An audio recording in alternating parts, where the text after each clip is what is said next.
Hola, ¿qué tal? Buenas tardes, buenas noches o buenos días, según la hora en que estén viendo esta presentación. Agradezco y pido al mismo tiempo disculpas por las situaciones creo que nos dijeron de parte de la universidad que ah, nos estaba entrando por un link donde el maestro y los estudiantes estuviéramos en conjunto. Así que el día de hoy quisiera hablarles en esa ya cuarta clase, perdón, de lingüística. Ya estamos en la cuarta semana. Y el día de hoy toca un tema muy especial. Este tema nos habla acerca de la historia del pensamiento lingüístico en Grecia.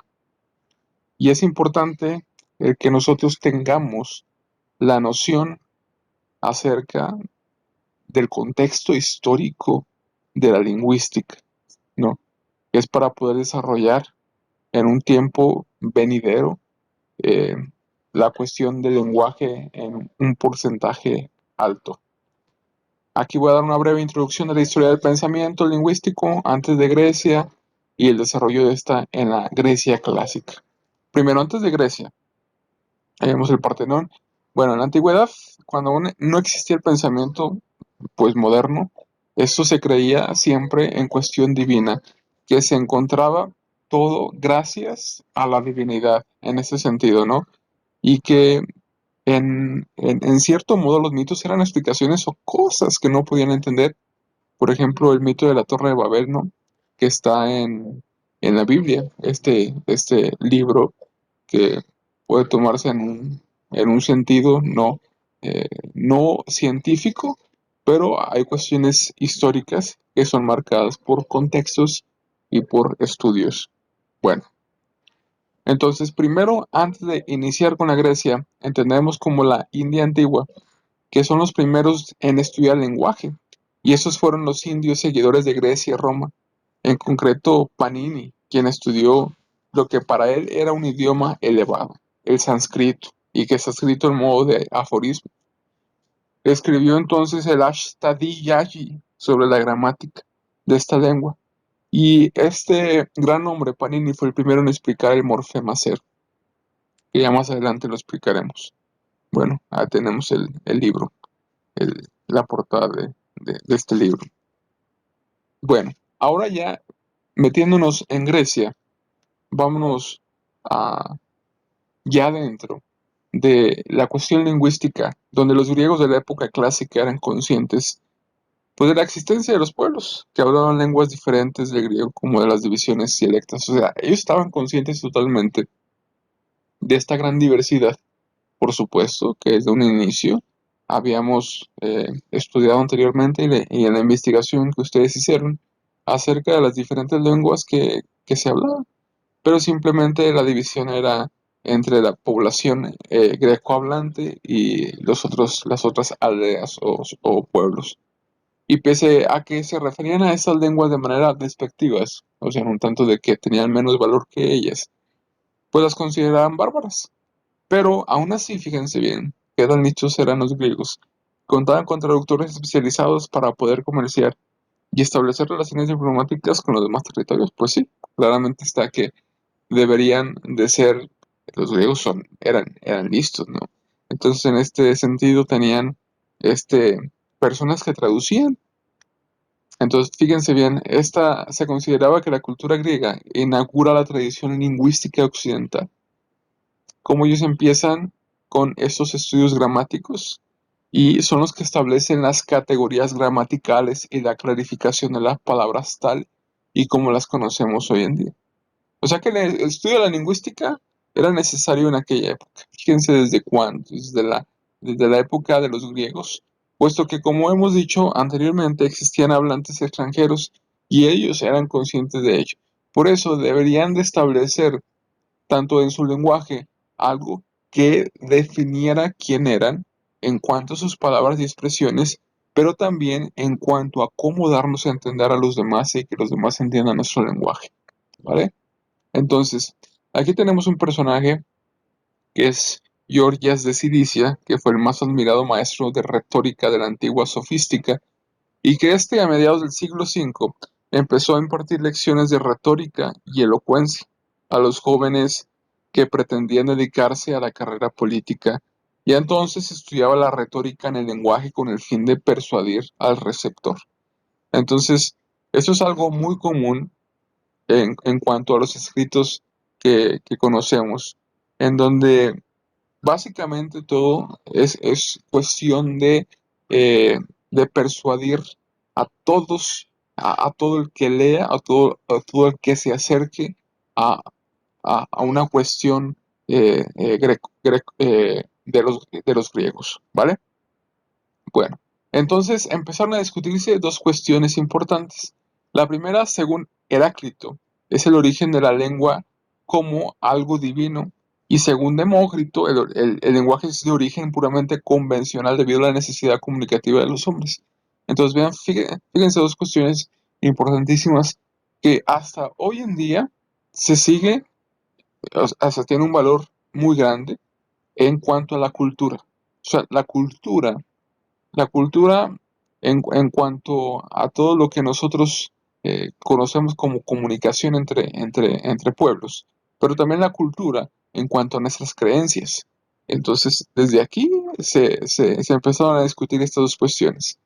Después, entendemos, ya vienen dos personajes grandes, que es Platón y Aristóteles, dos grandes, ¿no?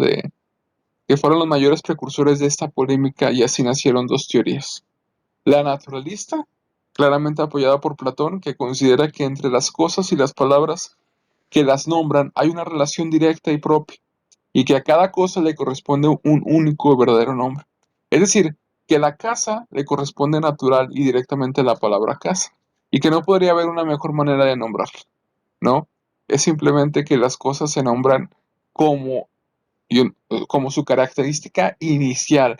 Desde el principio, como se nombra, es redundante decir, pero es entendible el mencionar de decir, esto se nombra así porque es así, punto. Pero también hay una tesis convencionalista apoyada por Aristóteles y Hermógenes, que sostiene que los nombres los adjudican arbitrariamente los hombres y continúan utilizándolos por costumbre. Hay dos cosas, ¿no? La primera, que se puede decir, la naturalista, que las cosas ya tienen la descripción en sí mismas, pero otro es la invención del hombre, simplemente por costumbre, así se le llama. Y como vemos hoy en día, podemos darnos cuenta que a lo mejor sí, unas cosas que se nombran simplemente porque por tradición, pero también otras cosas que se nombran porque verdaderamente tienen las características que uno pudiera pensar de acuerdo a lo que uno sabe. Ok, yéndonos más al fondo, Platón, además de sostener la tesis naturalista, escribió Crátilo, donde reflexiona sobre el lenguaje. Ese es un libro excelente, se lo recomiendo, donde reflexiona sobre el lenguaje, las relaciones entre las palabras, su origen y sus significados.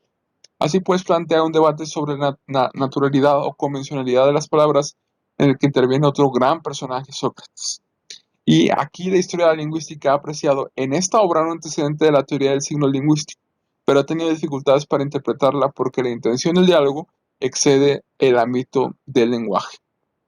Bueno, ahora pasamos a un grupo que es una escuela filosófica que son los estoicos. Todavía estamos en Grecia, y el estoicismo es una escuela que fue fundada por Zenón, y su doctrina filosófica, recuerden, estamos en Grecia, y la filosofía tiene un peso grande. Y recuerden, la filosofía, ¿qué es la filosofía? El estudio de la sabiduría.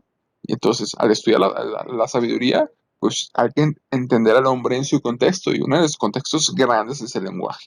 Y su doctrina filosófica está basada en el dominio y control de los hechos. Y el objetivo es alcanzar dos cosas importantes, que es la felicidad por un lado, pero también por el otro la sabiduría, prescindiendo de los bienes materiales. Con los estoicos, aquí está este punto de la lingüística, que alcanza un lugar definido dentro del contexto general de la lingüística.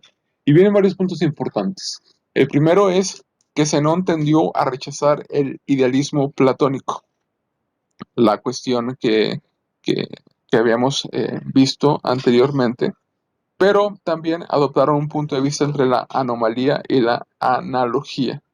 Distinguieron las 8 categorías gramaticales y sobre todo establecieron los 4 estudios del lenguaje, que ya más adelante vamos a ver, que es la analogía, la sintaxis, la etimología y la prosodia. Después vemos el siguiente tema, que es Dionisio de Tracia. En Dionisio de Tracia fue un gramático, discípulo de Aristarco. Y esto fue la primera gramática griega, es decir, que fueron los primeros estudios sobre la lengua que tenemos hoy en día. Este libro también es encontrado no sé si en la biblioteca de la universidad, pero sí lo pueden encontrar en diferentes bibliotecas de aquí de Aguascalientes.